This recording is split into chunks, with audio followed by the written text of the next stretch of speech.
தற்போது தமிழ் சினிமாவில் நடிகைகளுக்கு அதிக முக்கியத்துவம் அளித்து வருகின்றனர். அந்த வகையில் தற்போது தமிழ் சினிமாவில் நடிகைகளுக்கு அதிக முக்கியத்துவம் அளித்து வருகின்றனர். அந்த வகையில் எப்பொழுது அவர்களின் சம்பளமும் உயர்ந்து காணப்படுகிறது. ஹீரோக்களை போன்றே ஒவ்வொரு படத்தின் வெற்றியின் பின்னரும் ஹீரோயின்களது சம்பளம் அதிகரித்து செல்கின்ற மரபு தொடங்கியிருக்கிறது.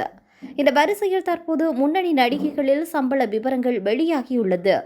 ஹாலிவுட் நடிகைகளில் அதிக சம்பளம் வேண்டும் நடிகைகளாக த்ரிஷா மற்றும் நயன்தாரா இருந்து வந்தனர். தற்போது இவர்களுடைய இடத்தினை ஒரு சில ஹீரோயின்கள் பிடித்திருக்கின்றனர். அந்த வரிசையில் தற்போது சாய் பல்லவி அமரன் படத்தின் பின்னர் 18 தொடக்கம் 20 கோடி சம்பளம் பெற்று முன்னணியில் இருக்கின்றார். அடுத்தபடியாக நயன்தாரா தற்போது சுந்தர் சி இயக்கத்தில் மூக்குத்தியம்மன் 2 படத்தில் நடித்து வருகின்றார். இந்த படத்தில் நடிப்பதற்காக 15 கோடி சம்பளம் வேண்டியுள்ளார். அடுத்ததாக ராஷ்மிகா மந்தானா புஷ்பா 2 வெற்றியை தொடர்ந்து ஒரு படத்தில் நடிக்க 13 கோடி சம்பளம் வாங்குகின்றாராம். மேலும் அடுத்து த்ரிஷா 12 கோடி சம்பளம் வாங்குகின்றார். அடுத்து சமந்தா ஒரு படத்தில் நடிப்பதற்காக 10 கோடி சம்பளம் பெற்று வருவதாக தகவல்கள் வெளியாகியுள்ளது.